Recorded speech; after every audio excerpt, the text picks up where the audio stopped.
আসসালামু আলাইকুম। আমি জাস্ট আমার মনটা খুব আপসেট। আমরা খুব খুশিতে ছিলাম যে দেশে এখন নতুন সরকার এসছে। আমাদের সেনাবাহিনীর সদস্য যারা আছে, এটা সেনাবাহিনীর সদস্য শুধু না, সারা বাংলাদেশের জনগণের দাবি সেটা হচ্ছে পিলখানা হত্যাকাণ্ড নিয়ে আমাদের একটা সুষ্ঠু বিচার করতে হবে। আমরা বলে আসছি যে শেখ হাসিনা সরকার যেহেতু নিজেই ইনভলভ ছিল এটার মধ্যে ভারতের ইনভলভটা অলরেডি প্রমাণিত। অতএব আমি বারবার বলেছিলাম যে এই ভারতের যে এগেনস্টে আমাদের যে হেজিমনি যেটা আছে, এটার এগেনস্টে শুধু যদি আমরা পিলখানা হত্যাকাণ্ড নিয়ে সঠিকভাবে যদি একটা কমিশন করে করি, আমরা যদি তদন্ত করি, তাহলেই কিন্তু ভারত সিধা হয়ে যাবে। কারণ এটা আন্তর্জাতিকভাবে তখন এটা জানা হবে যে এটার মধ্যে কারা কারা ইনভলভ ছিল। বাট সাডেনলি আমি জানলাম যে সরকার যেহেতু এই হত্যাকাণ্ড নিয়ে অলরেডি 2টা মামলা চলমান আছে, অতএব কোর্টের আদেশে, কোর্ট নাকি বলেছে, আমি এটা জানি না, আমি একজনের সাথে কথা বলেছি যে কোর্ট বলেছে যে 2টা যেহেতু চলমান মামলা আছে এটা নিয়ে, অতএব এটা নিয়ে আর কোনো মামলা করা যাবে না করার জন্য।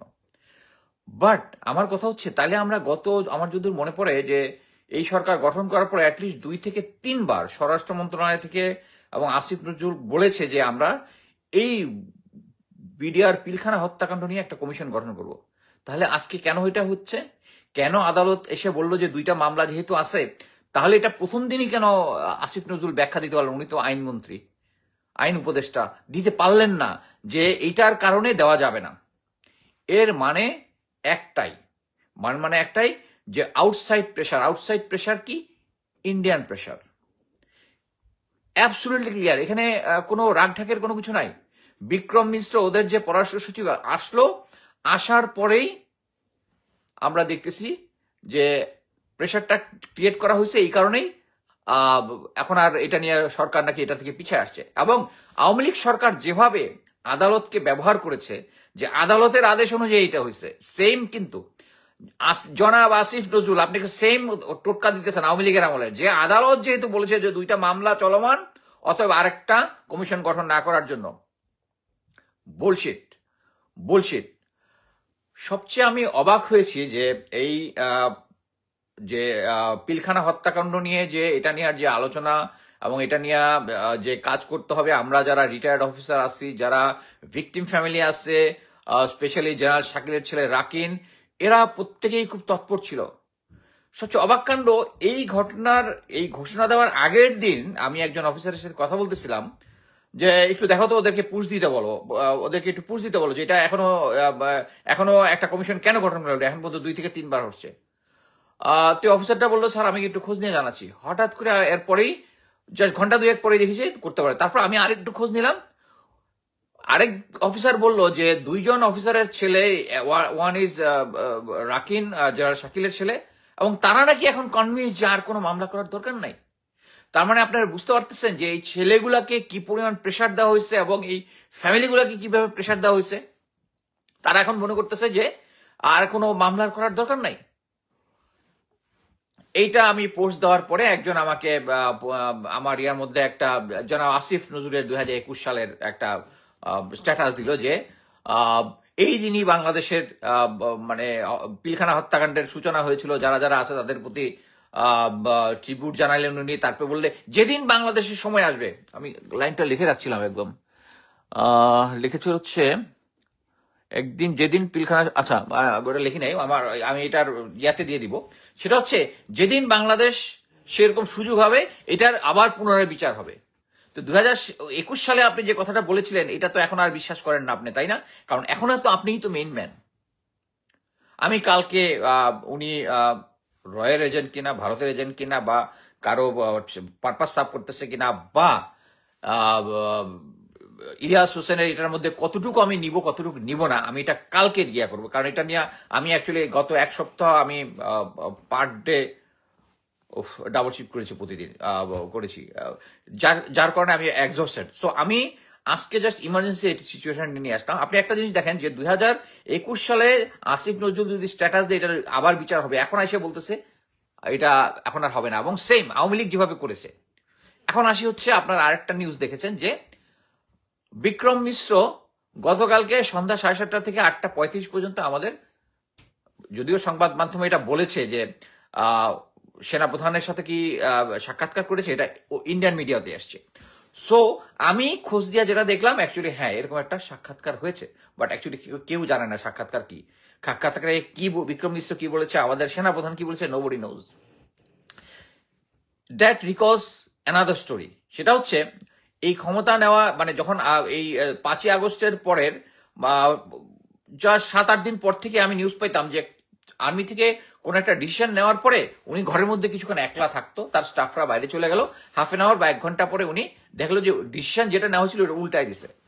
এর মানে একটাই যে আর কেউ তাকে ইনস্ট্রাকশনটা চেঞ্জ করে দিচ্ছে। এখন তো মানে আমাকে এক পার্টি যে আমি সার্ভিং সেনাপ্রধানের বিরুদ্ধে কথাবার্তা বলতেছি, ভাই এটা তো আপনারা তো এখনো বুঝলেন না কেন আমি কথা বলতেছি। এই সেনাবাহিনীতে আমি 28 বছর চাকরি করে, হ্যাঁ 28 বছর চাকরি করে আমি আর্মিকে কখনোই ডিগ্রেড করতে চাই না, এবং আমি এখনো স্টিল বিশ্বাস করি যে এই সেনাবাহিনীকে আগের ফর্মে নিতে হলে যারা গুম খুন এবং অন্যান্য ইয়ার সাথে জড়িত, যে সমস্ত টাইমের সাথে জড়িত, আমাদেরকে আইনের আওতায় আনতে হবে, এবং গুম খুন কমিশন এটা খুব ভালো কাজ করতেছে। কিন্তু আপনি দেখেন জেনারেল ওয়াকার, আমি আবার বলতেছি স্যার, আপনি এই 25শে ফেব্রুয়ারি 2009 সালে আপনার কোম্পানি ব্যাটালিয়নের প্রথম আপনি নিজে সহ পিলখানা গেটের ওখানে ছিলেন। আমার কাছে ফার্স্ট হ্যান্ড সাক্ষী আছে, আপনি যদি চ্যালেঞ্জ করেন আমাকে ওই সাক্ষীকে আমি লাইভে আনতে পারবো, যে আপনার পাশে ছিল, আপনাকে তারেক সিদ্দিকে ফোন করে বলে দিছে যে ওখানে কোনো অপারেশন করা যাবে না। আপনি তখনও পারেন নাই, কি জন্য? আপনার সিনিয়র ছিল। বাট এখন ইউ আর দ্য অথরিটি। আপনি ভালোভাবেই জানেন আমাদের পিলখানাতে যে সমস্ত ফ্যামিলিগুলো ওখানে ছিল, দে ওয়ার ভায়োলেটেড। আপনার ফ্যামিলি ওখানে ছিল না দেখে আপনি এখন বসে থেকে আপনার অফিসে বসে এই ধরনের ডিসিশন নিতে পারতেছেন। যাদের ফ্যামিলি ওখানে ছিল, যাদের ছেলে মেয়ে ওখানে ছিল, যাদের ওয়াইফ ছিল, দে নোজ। আপনাকে তাদের ওই জিনিসটা ফিল করতে হয়, আপনি এটা ফিল করতেছেন না। আপনি যদি এটা ফিল না করেন, এই 25শে ফেব্রুয়ারির এই যে একটা কমিশন গঠন করে নতুনভাবে যে তদন্ত হবে, এর কারণটা কি? কারণ একটাই, আমরা সবাই জানি স্বরাষ্ট্র উপদেষ্টা আছে জেনারেল জাহাঙ্গীর, উনি ছিলেন হচ্ছে এখানকার মাস্টার মাইন্ড। উনি ছিলেন মাস্টার মাইন্ড বলতে আমি বোঝাচ্ছি হচ্ছে উনি ছিলেন এই তদন্তের প্রধান। উনি শেষ পর্যন্ত শেখ হাসিনা যেভাবে বলেছেন ওভাবে করেছেন, সেভাবে করেছেন, এভাবে করেছেন। একটা অংশ গিয়ে তারপরে ওই যে রেড ক্রসের যে প্রধান বানিয়েছেন মেজর জেনারেল রফিক, উনি এটার ফিনিশিং দিয়েছেন। সব হচ্ছে সুবিধাভোগী, এবং এই সুবিধাভোগীরা এখনো সুবিধাভোগী।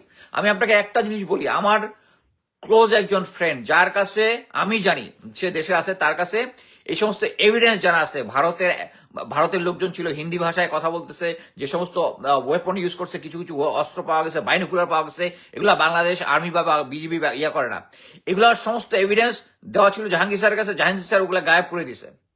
এবং আমি তাকে বলছিলাম তুই এভিডেন্স গুলো নিয়ে এখন আমার ওই আর্মি ফ্রেন্ডকে, সে বলছে, এটা আমি বলতেছি আরো 2 মাস আগের কাহিনী, বলতেছে দোস্ত এখনো সময় আসে নাই।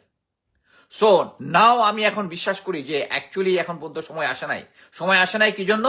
কারণ জেনারেল ওয়াকার এখন পর্যন্ত গুম খুন এবং এগুলোর সাথে যারা যারা জড়িত, ইভেন পিলখানার সাথে যারা যারা জড়িত, আমি যে সমস্ত অফিসাররা ওখানে ছিল, brigadier general Imrul Kayes, major general Mamun Khaled, colonel Saleh, বাকিরা আমি আর কারো নামে যেগুলো আছে আমি এগুলো অ্যাকচুয়ালি আমার যে পিলখানা হত্যাকাণ্ড 1, 2, 3, 4 যেগুলো সেগুলোর মধ্যে লিপিবদ্ধ আছে। আমি এইটুকু বলতে পারি, জেনারেল ওয়াকার, আপনি যদি এই কমিশন একটা নতুন করে গুম খুনের ব্যাপারে না করতে পারেন, আপনার সেনাবাহিনী আপনার বিরুদ্ধে দাঁড়াবে। আপনার ফেলো অফিসারের ফ্যামিলি ভায়োলেট হওয়া আপনার কাছে যদি ইম্পর্টেন্ট না হয়, কিন্তু আপনাদের বাংলাদেশ আর্মির বাকি যারা আছে তাদের কাছে এই জিনিসটা ইম্পর্টেন্ট। আমার কাছে এই জিনিসটা ইম্পর্টেন্ট। আমরা পারিনি, তখনই আমাদের পারা উচিত ছিল। আমরা পারিনি, এটা আমাদের ব্যর্থতা। তখন আপনি পারেননি, আপনি ওখানে পিলখানা গেটের বাইরে ছিলেন। আপনি পারেননি কি জন্য? আপনার উপরে সিনিয়র আদেশ দিছে। বাট এখন আপনার সামনে কোনো কিছু নাই, সিনিয়র কেউ নাই, you are the senior most. আপনি এখন সেনাপ্রধান, আপনি এখন ডিসিশন নিতে পারেন।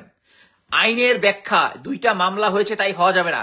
এই আইনের ব্যাখ্যা তো বাংলাদেশের সাধারণ নাগরিক হিসাবে আমি আমার যতটা ইচ্ছা আমি মামলা করতে পারবো, আমার বিচার পাওয়ার অধিকার আছে। আপনি বিচার পাওয়ার অধিকারকে স্থগিত করতে পারেন না। আপনি যেটা করতেছেন, আমি মনে করি যে সেনাবাহিনীর প্রতিটা স্তরে প্রতিটা স্তরে ইয়াং অফিসার যারা যেদিন 4 আগস্ট 5ই আগস্ট তারা কুমিল্লা সেনানিবাসে যেরকম তাদের আদেশের সিনিয়রের আদেশ অমান্য করে রাস্তায় এপিসি নিয়ে এসেছিল, এখন টাইম আসছে, এখানে কোনো কিছু না, দেশ স্বাধীন হয়েছে কিন্তু জেনারেল ওয়াকার স্বাধীন হতে দিচ্ছে না। তার আন্ডারে যারা এখন পর্যন্ত এই সমস্ত ইন্ডিয়ার অধীনে কাজ করেছে, যারা রয়ের আইনের পক্ষে কাজ করেছে, তাদেরকে উনি এখনো রেখেছে, জেনে বুঝে রেখেছে। আমি বলতেছি না যে জেনারেল ওয়াকারের এগেনস্টে বিদ্রোহ করতে হবে, আওয়াজ তুলতে হবে যে আমাদের ভাই ব্রাদার বোন যারা পিলখানা হত্যাকাণ্ডে নিগৃহীত হয়েছে, যারা খুন হয়েছে, তাদের বিচার চাই, তাদের একটা নতুন একটা কমিশন চাই, এবং এটা আমরা ইনশাল্লাহ এনশিওর করে ছাড়বো। আমি বলে রাখি জেনারেল ওয়াকার স্যার, আপনার এখনই হিরো হওয়ার চান্স আছে, এটা নিয়ে আপনি আগে আসেন, আদারওয়াইজ আমরা রাওয়া থেকে ইনশাল্লাহ মুভ করব। রাওয়ার সামনে নির্বাচন আছে, কোন পক্ষ যদি এখনই যদি মাঠে না নামে এটার জন্য, এই এই এই পিলখানা হত্যাকাণ্ডের কমিশন এ করার জন্য, আমরা ইনশাল্লাহ যাব না। এই আন্দোলন করতে দরকার হলে আমি দেশে আসবো, বাট এই আন্দোলন আমরা ছেড়ে দিব না। সো আসিফ নজরুল, আপনি সাবধান হয়ে যান। আপনি যে 2021-এর স্ট্যাটাস দিয়েছেন ওইটা আপনি পালন করতেছেন না, তাহলে তখন যদি নিজের পক্ষে কথা বলছে, এখন কার পক্ষে নিয়ে আপনি কথা বলতেছেন? কার পক্ষে নিয়ে কথা বলতেছেন? ইনশাল্লাহ এই বাংলাদেশের মাটিতে 25শে ফেব্রুয়ারির বিচার হবে এবং জেনারেল ওয়াকার আপনার হচ্ছে, এখন আপনি প্রধান আছেন, না হলে আপনি মনে রাখেন আপনি রিটায়ার করবেন, আজকে না হোক 3 বছর 2 বছর হোক 3 বছর পরে আপনি রিটায়ার করবেন, আপনাকে পথে ঘাটে আমরা হেনস্থা করব, পথে ঘাটে আপনাকে হেনস্থা করব। Just mind it. আমেরিকাতে আসবেন, আমি জানি আমেরিকাতে আপনি কর্নেল ইউনিভার্সিটিতে ভর্তি হওয়ার জন্য আসছেন, এখানে আসেন, দরকার হলে আপনাকে রাস্তাঘাটে চট থাপ্পড় দিয়ে জেলে যাব। আপনি যদি এই বিচারটা এনশিওর করতে না পারেন, আপনাকে দুনিয়াতে কোথাও শান্তি থাকতে দিব না। আপনার জন্যই আমাদেরকে পাবলিক সিভিলিয়ান যে বলতে আর সাহস পায় যে আমরা নিজেরা আমাদের ভাই বোনদেরকে আমরা প্রোটেক্ট করতে পারি না 25শে ফেব্রুয়ারি। হ্যাঁ, পারি নাই আমরা, বাট এখনো পারবো না। আপনার না পারলে আপনার জন্য পারবো না, এটা মনে রাখবেন। এই বিচার আমরা ইনশাল্লাহ করে থাকবো। রাওয়ার সমস্ত রিটায়ার্ড অফিসার এটার পক্ষে দাঁড়াবে ইনশাল্লাহ। রাওয়ার প্রতিটা রিটায়ার্ড অফিসার এটার পক্ষে দাঁড়াবে এবং রাস্তাঘাটে ব্যানার নিয়ে দাঁড়াবে। এই সরকারকে বাধ্য করবে, কমিশন করতে হবে। ধন্যবাদ।